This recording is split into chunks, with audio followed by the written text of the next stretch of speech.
What I want to do today is treat some of the big picture questions about ethics in the workplace, and it will sort of bleed back into the discussion of economics as a whole, because it's hard to separate these two.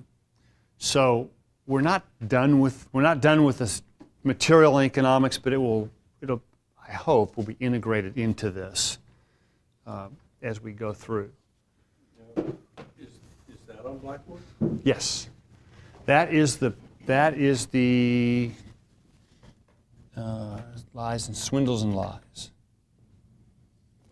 Right there. Yeah.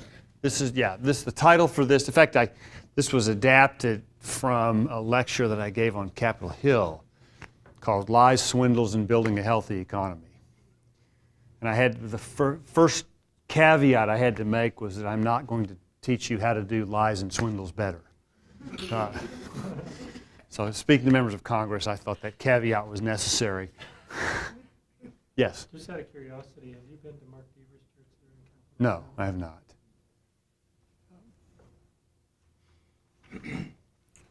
Okay.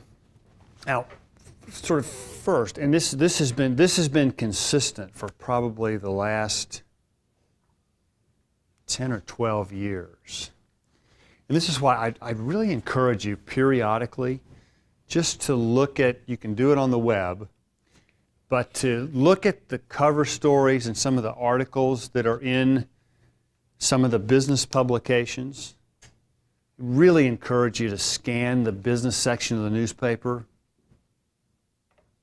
It's those things that you open up and but also to just periodically check in with publications like Business Week or Fortune magazine or Forbes, because some of the best treatment of ethical issues happens in those magazines. And invariably, they have cover stories that have really significant ethical implications on this. We've had an enormous open window since about 2001 to talk about ethics and integrity in the marketplace. Because if you remember, right around the late 90s and sort of culminated in 2001 with the collapse of Enron, where Enron went in less than a month, Enron went from the seventh, in terms of market value, seventh largest company in the world to bankruptcy. And their stock, hundreds of thousands of people got wiped out of their retirement as a result of that. There was a lot of that. Enron was headquartered in Houston. I grew up in Houston. My folks knew a lot of those people who got wiped out as a result of that, because all of their retirement was in Enron stock.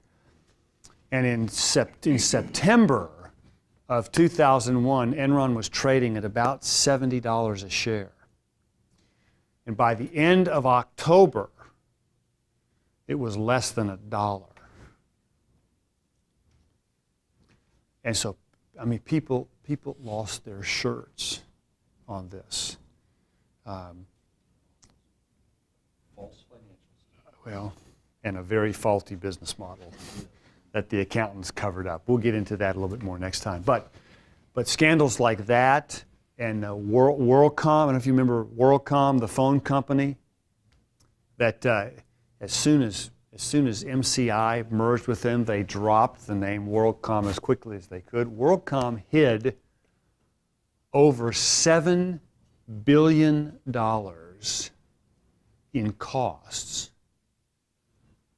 over 6 quarters with various accounting gimmicks. That's over $1 billion a quarter that they covered up. The reality was they just expanded too fast, and they couldn't keep up. And so to have the house of cards from collapsing, the financial people kept sort of kicking the can down the road.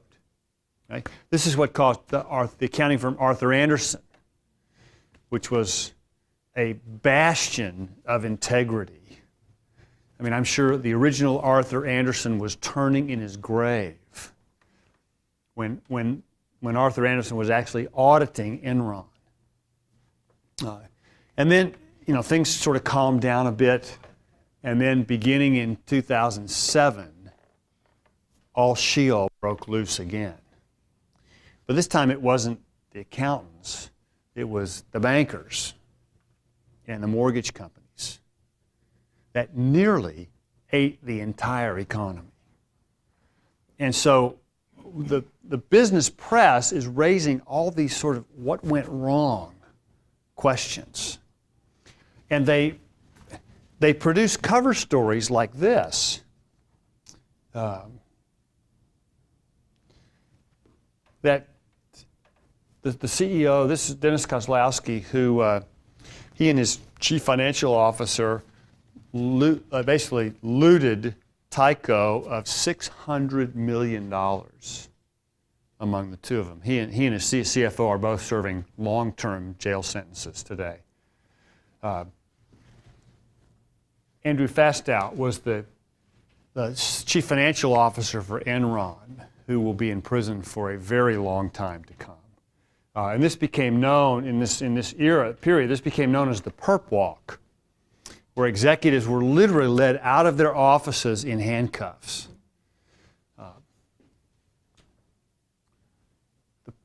Significant that in 2002, the person of the year were 3 whistleblowers. Okay? But both these, I don't know about her, both of these women are believers. And Sharon Watkins blew the whistle on Enron and Cynthia Cooper on WorldCom, both of whom were largely driven by their faith to do this, so, although she was probably way too late to do much good. What did they do? They basically went public with the accounting frauds that were going on. She initially went to the CEO and exposed her boss. And then when he wasn't listening, she eventually went to the Wall Street Journal. And they chronicle this. If you want to, in fact, there's a really good movie about this that was based on the book, which sort of captures the Enron culture. The book is entitled "The Smartest Guys in the Room," who that's what they always thought they were. If you look it up, I think you can watch the movie online. It's a documentary on the demise of Enron. It's a totally fascinating story. The two ladies on the side, we see it's for WorldCom and Enron, but the one in the middle says of the FBI. Yeah, she blew the whistle on the FBI. I'm not exactly sure I don't remember exactly for what. But she didn't get nearly the publicity that the other two got. Right, so anyway, we going on with this. What was that film called? The Smartest Guys in the Room. It's a great. The book is just terrific, and it chronicles this culture that grew up around the company, where it was making their goals and hitting their targets was the only thing that mattered. Right? This has to do with the accountants. Accounting in crisis. This was right after the aftermath of Enron. Corporate governance, which again had to do with companies like Tyco. I heard a lecture by the guy's great Christian brother who was called to come in and sort of clean up the mess that Tyco had left. And he called himself a corporate pooper scooper, which was he sort of went from a hired gun from company to company as that kind of a turnaround specialist. How corporate scandals on the cover again, Wall Street. This was in 2002. This could have been just as relevant in 2008, 2009. And the answer, extremely. And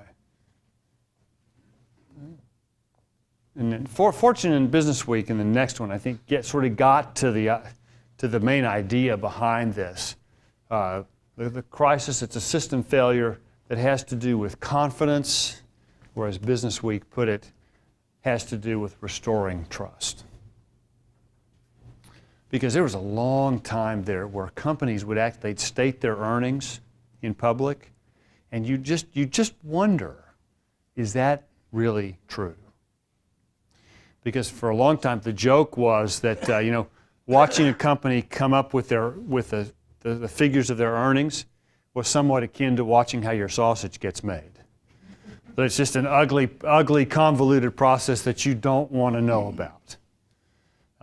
And so for a long time, when companies would report very positive earnings, you couldn't help but wonder, is that really the way it is in these companies?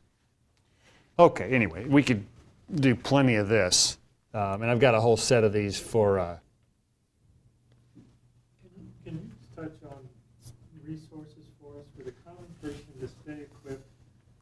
I've sometimes thought, what do you read, the Wall Street Journal? I don't, actually. I don't have time to do that. But I see you got Business Here, Week. what I try to do fairly regularly, and I do it all online, it's all for free, is I will search Business Week and Fortune. Those two. Online. Yeah. You can search. Mhm. And not everything's available online, but a good bit of it is. And then, when it's convenient to go a little deeper, I'll look at the Harvard Business Review. Forbes. Not usually as good. Forbes is more about the lifestyle of rich people. It has become that. So I don't need to know what the latest Gulfstream offering is. So, all right. Now, this is basically a summary of a couple class sessions ago when we talked about business as a calling. If you go back to the spirit of Adam Smith, he saw business as parallel to the professions, to law and medicine, where the point was not the profit that you earn, but your service to the community. And if you serve the community well, you could expect a reasonable profit. Doctors who serve their communities well can expect a reasonable standard of living, although I'm not sure how much longer that's going to last. Same with the other professions. Pastors, actually, I don't think were included in this as part of the profession. I'm not exactly sure why. But for the way Adam Smith, who, if you're not familiar with him, is considered the ideological founder of market capitalism. And his book he published his book was actually the most important publication in 1776, right? Called The Wealth of Nations. Now, in Smith's view, business had intrinsic value, both to God, though he wasn't as concerned about the to God part, and to the community. Right? But business was always seen by Smith as a morally serious calling. This was a huge transformation in the way commerce was viewed, because for most of ancient and medieval history, commerce was viewed as evil, a necessary evil. The early church fathers, for example, were very negative about commerce and business people. But basically that spread all the way through the Middle Ages until roughly the Reformation was the first time that there was a widespread shift in that view.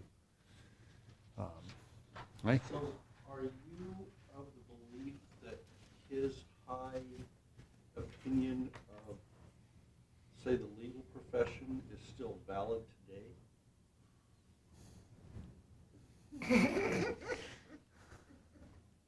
In general, yes. We should talk. Introduce you to my Christian attorney friends. He needs a Yeah, I know where this is going, so. Okay. Now, unfortunately, and we've really seen this go public again in the last 6 months, because the Occupy Wall Street movement has just reinforced this cynical view of business. Right? Now, some of it is well taken. Right? I think there's room to be cynical about Wall Street. And I think there's room to be cynical about the banks, for example.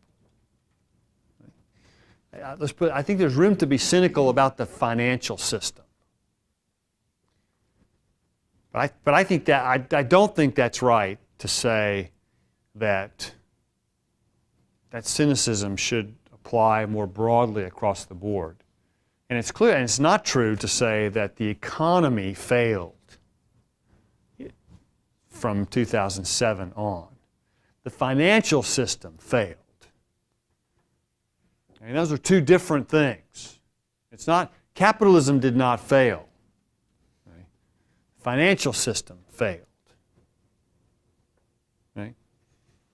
Now, in fact, I'll bet every one of you could name a movie or a television show that's been out in the last 5 years where the chief villain is a business person.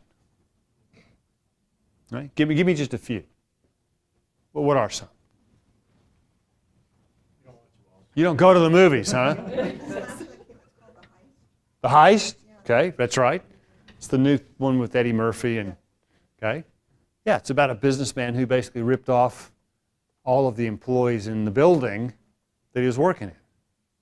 Okay? What else? Guys, tell me you go to the movies every once in a while. Sinner. Wall Street, okay. Okay? All right. We're not moving on until we... Okay, that's right. That was more than 5 years ago. Yeah, that was a long time ago. Okay? What about, even something like Avatar Yeah. is about the indigenous peoples versus the greedy developers. Yeah. Right? I won't belabor this point, but pay attention to the movies, because those are the things that shape the popular view of what business and the professions are. Okay? They're also the things that our congregation would be watching. That's also true, which is why you should be watching them too.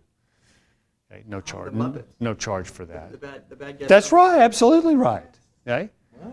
Yeah. The new Muppet. That's right. Which we saw over Thanksgiving. That's right. The greedy business guy is going to tear down the old theater and the old museum to make more money. In Sherlock Holmes, the original Sherlock Holmes. Mm-hmm. Yeah. Okay. I mean, not the original, but the one a couple of years ago. Yeah. Okay. Anyway, you get the point. I won't belabor your lack of cultural engagement here. Okay. Here's the part. Most of this cynicism believes that this is what business thinks about itself, that greed is good, and that it was attributed to Adam Smith. Okay? Please don't concede that. Adam Smith would be turning over in his grave to hear that attributed to him. Right?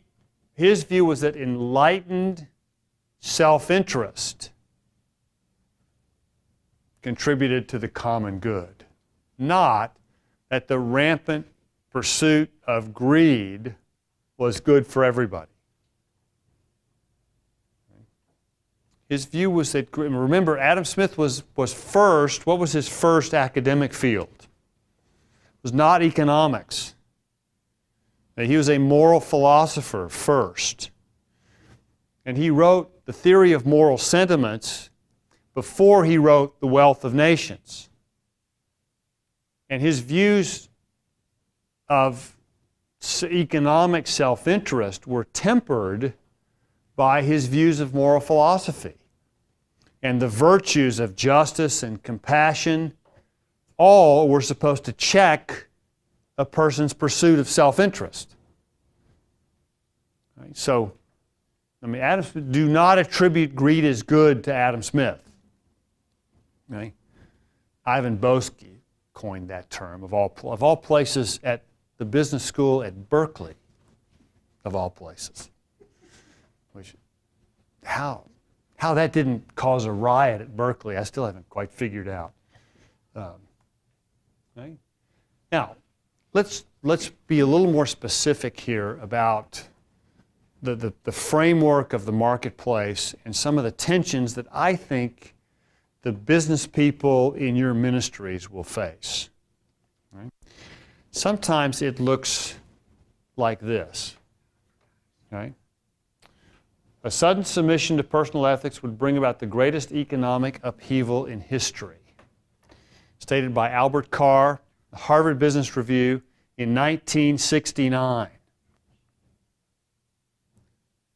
Who was committed to the idea that you have one set of rules for your private life and a completely different set of rules for what goes on in the marketplace.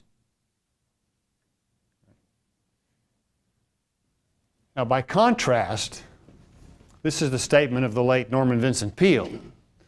So integrity pays, you don't have to cheat to win. Right? Now, which one of these, if you put a poll to this of the business professional people in your ministries, which one of these do you think they would actually believe? Number 2. They would believe number 2. Which one do you think they actually live by? Number 2. You think so? My group does. Your group? I'm glad to hear that. I think a lot of people live this way and say this. Because the number of business people who approach their spiritual life as a church on Sunday, work on Monday, never the twain shall meet, is enormous. And part of the reason for that is that nobody tells them how to put Sunday into concrete practice on Monday. And by doing so, we encourage business and professional people to privatize their faith. Right? This is why you guys have got, if you minister to adults, you've got to be out visiting business people at their places of business to understand what their business is, what pressures they face, what ethical issues they face. I talked to a friend of mine yesterday over lunch. He's a pastor down in South County. He said he preached on Sunday about having integrity in business and not living like the pagans do. And he didn't put any shoe leather on it, but he almost didn't have to. A business person came up to him afterwards and said, I've had my real estate license for a long time, but he started working for another company and was doing real estate sort of on the side. He said, I used to let my license lapse because I didn't want to study to take the test again, didn't want to pay the fees. But he kept doing the work and kept collecting the commissions for like 5 years. And nobody ever knew. He was performing a very useful service and getting paid for that. But he'd been also violating the law for the last 5 years. And I suggested to my pastor friend that he'd also been engaging in fraud. And so, beside the obvious sort of cease and desist, which he had already done, he was raising the question, am I obligated to turn myself in? So I suggested to my pastor friend that as a pastor, he probably shouldn't be giving legal advice like that. But he was afraid that one of the parties he'd been doing this service for, they were on to him. And so he was actually considering turning himself in to get out ahead of what he thought was coming.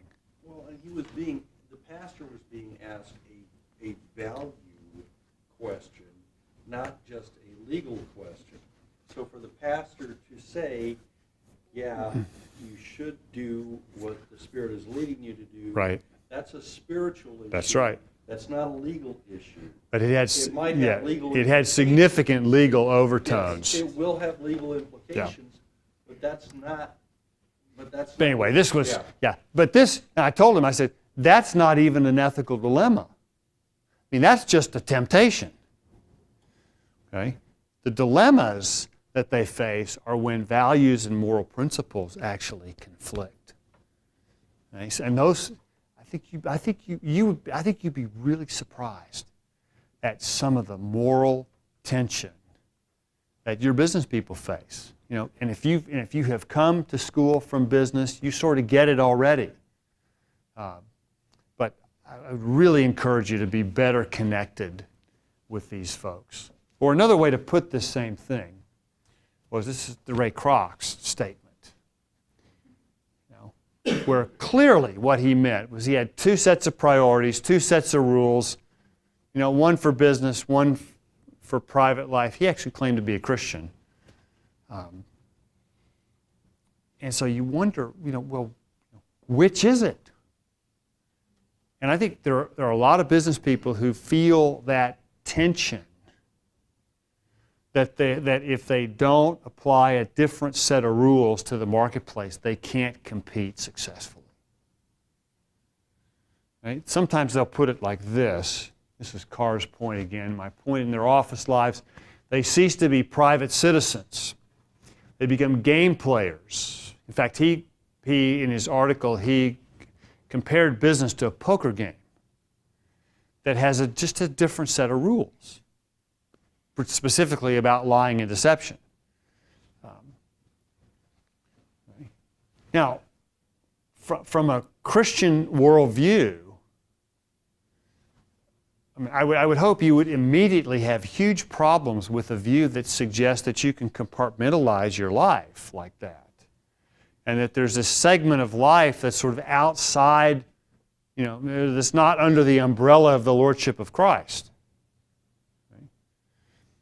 And our business people need to know that the church on Sunday, work on Monday dichotomy is a thoroughly unbiblical one. Now, it is true that the application of biblical principles may look a little different with different relationships. Okay? For example, what compassion looks like for you guys is a little different than what it looks like for my wife and kids. Okay? Not because I have two different sets of rules, but because I have a different relationship to you guys than I do to my family. Okay? So the application of that value looks a little different. Okay? That's not saying that there are two different sets of rules. And it may be that the relationship, say in your business, that you have with your employees, may be different than the relationship you have with people who you minister to in your church. Okay? Not because you have two different sets of rules or are separating private life and the workplace, but because those are two fundamentally different types of relationships that you have. All right, does that make sense? Okay. Now, I do think we need to be really, really careful about giving aid and comfort to a view that says, my private life is my private life, but when I'm in business, when in Rome, I do business as the Romans do. Okay? I'm just needing help to process this from where I come from and where others in the class maybe come from. The idea that, what was it, the first point, a sudden submission to personal ethics. I used to think that way. I lived that way, thought that way, compartmentalized, privatized. Mm-hmm. I don't know where I picked it up. It wasn't specifically taught to me in school. It wasn't specifically taught to me by my parents. Just growing up a secular American guy, Mm-hmm. that would seem to be the default, and I thought everyone thought that way. Since I come to faith, it just I understand. Well, and I think I can divulge. You don't have to shoot me if I divulge your former line of work, do I? No. Okay, good. He was in intelligence for the military. And it may have been reinforced there because there, bluffing, deception, lying, all of that is just part of doing your job. And I think that's where we'd say truth-telling is a prima facie norm. And I think there's a legitimate exception there that, obviously if intelligence officers were always telling the truth, that's probably not a probably not a good situation, right? Or, undercover cops, for example. We say deception is justified there, right? No? And it's not even just undercover cops. No, that's... We don't have, when you're questioning a suspect, you don't have to Right. tell them the truth about everything. You can say, No, that's "We have right. this evidence." When you don't. No, that's right. Maybe but- what's striking me about this is God saves me at 26 years old as an adult. You go into the church, he immediately kind of cleared things up. This is right and wrong. Everything was gray to me before that. Then he gave me a lot of, but now I'm hearing people in the church have the same kind of They thinking do. that Oh, I they do. had They before certainly in do. business. Now, part of the reason is, I would say, an incomplete discipleship. Yeah, Okay. something there. But I think the other thing to recognize, and we said this at the very beginning, remember, of our semester together, that there's a lot that's not black and white. Right? Now, I think in general, there's a lot that coming to faith clears up. But I think there's actually a lot that coming to faith makes more complicated. Because think about it. The average business person who's working 80 hours a week, neglecting his family or her family, doing God only knows what to entertain clients, comes to faith. Okay? Now, that guy, he's got a big set of problems, right? That the day before he didn't have. I could actually speak to that because the first week or two as a Christian, I thought I was losing my mind. I'm not I thought I had surprised. to be like this holy religious person overnight, but it almost flipped No. out.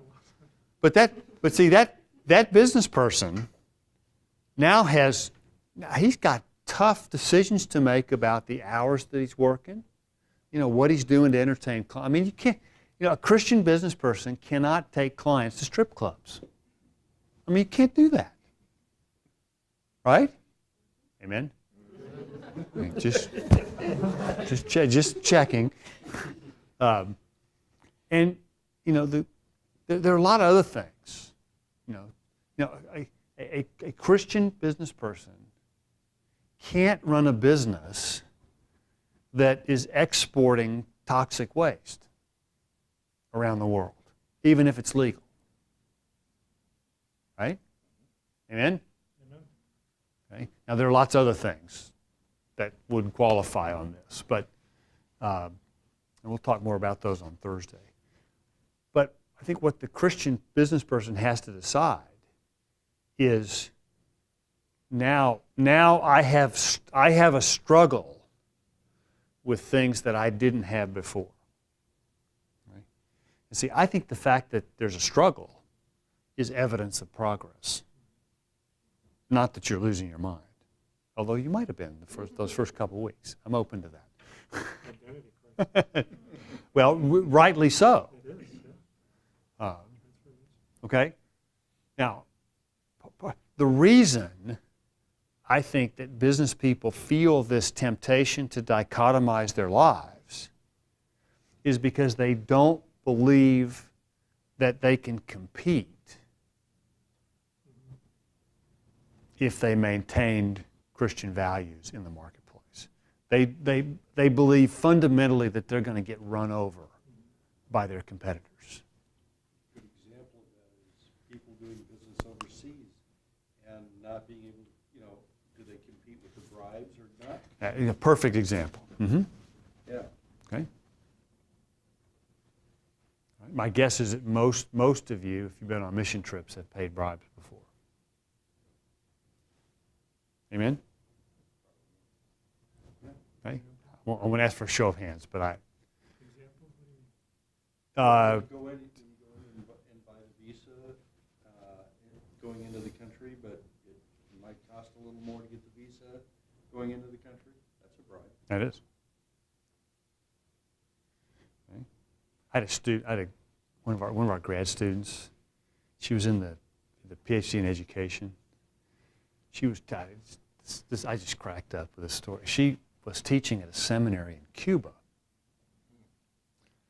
and she had come over here to pursue further education, and she ended up staying because she couldn't get her visa renewed to get her back into the country to teach. Right? And what you have to do is you have to pay a broker to do this. And the first time she did this, the broker charged her $1,000.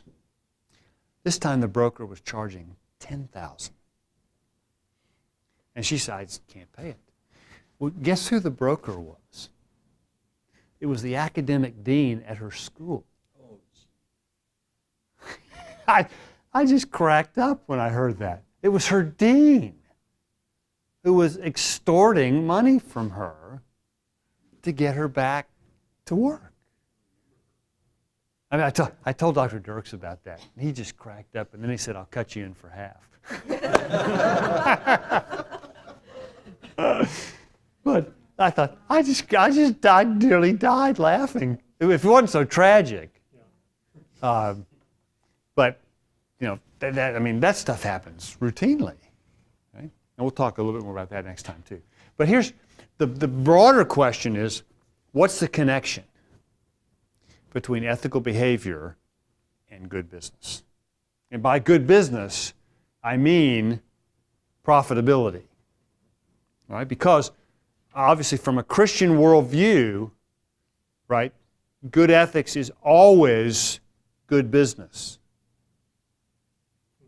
Right? Because from a Christian worldview, the definition of good business is substantially broader than just your bottom line.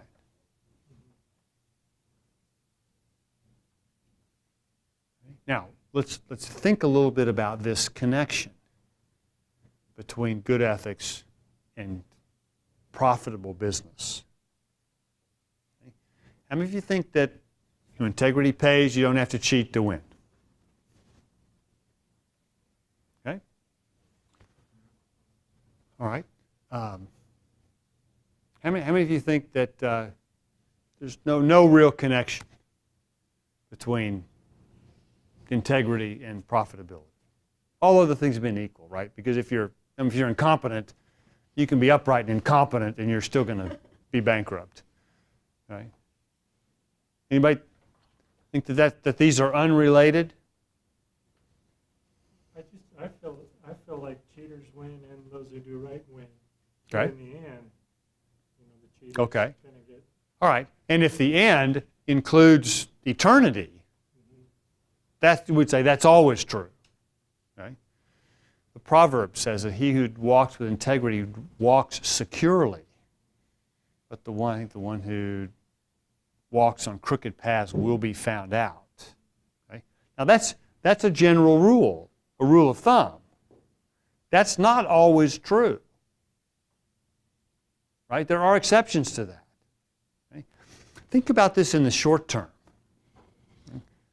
I think you can make a pretty good case that in the short term, good ethics is hardly ever good business. Okay? Hold on.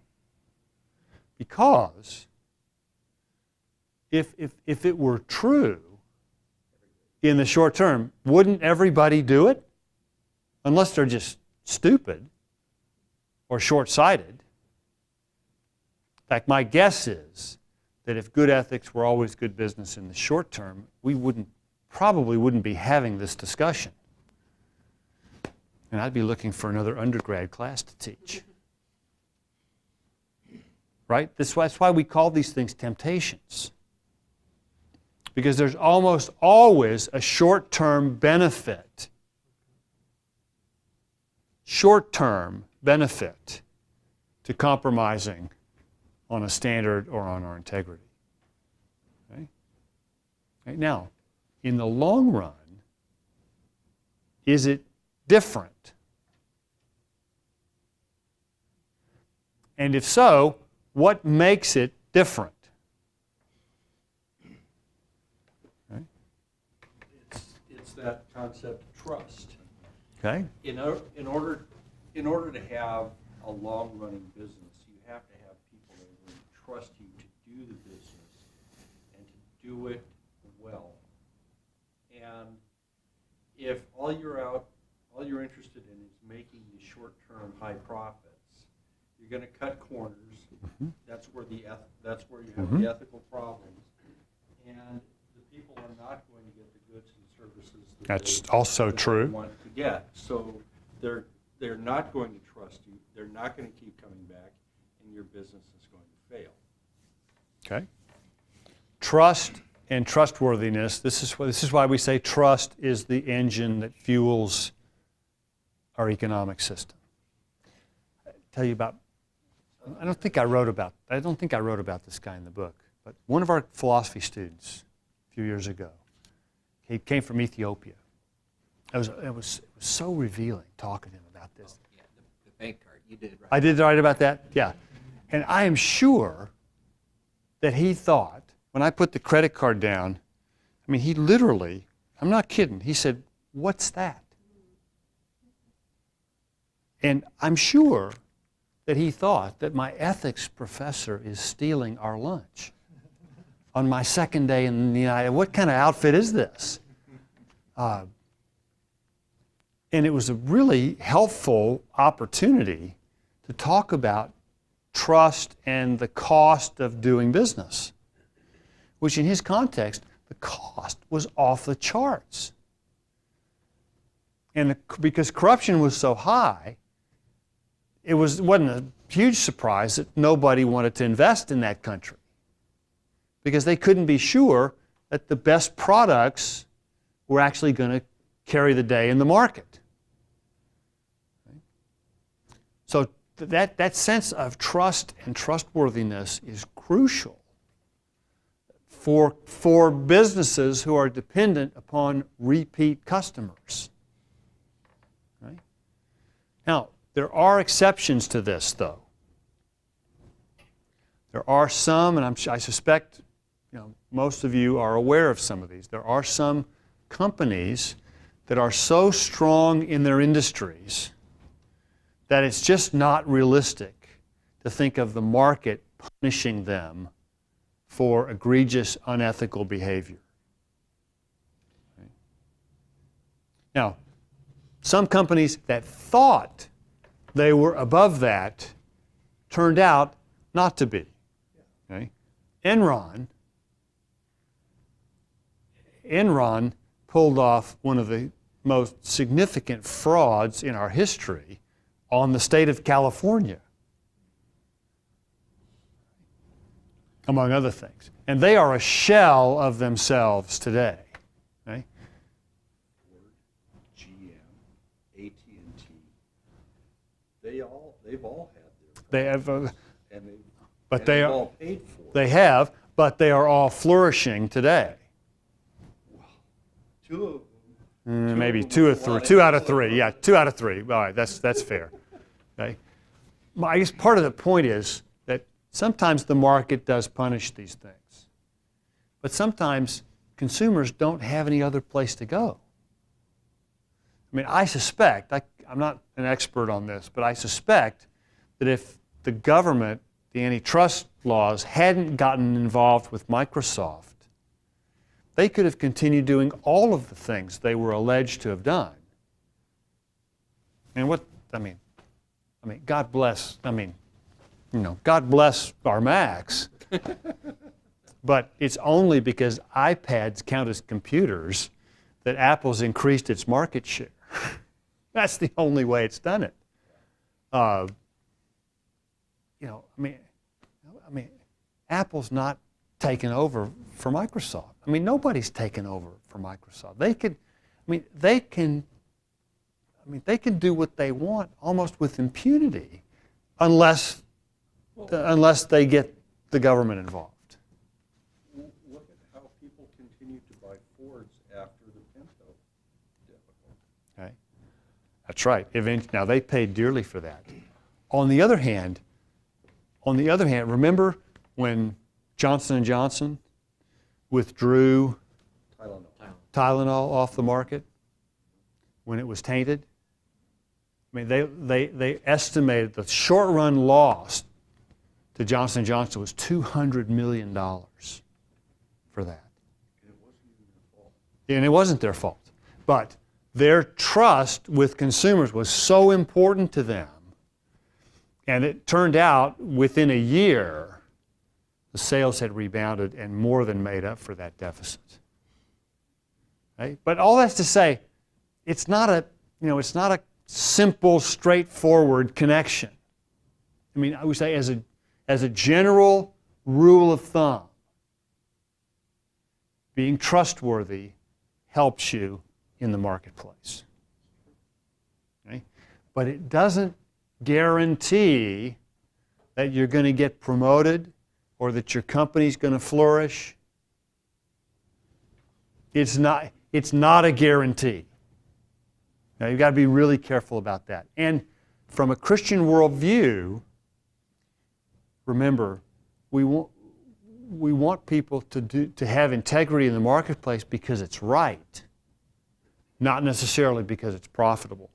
Though I confess, I would be happy if it was profitable and people would do it because it was profitable. I'd be okay with that too. Right? Oh, I was just going to up the ante with trust being important economically in the military. Oh. Lives are on this. Of course. Although denial and deception is part of intelligence, I didn't realize until I was starting to do my job that how much character, trust, integrity, if I overplay what I'm telling my boss, Right.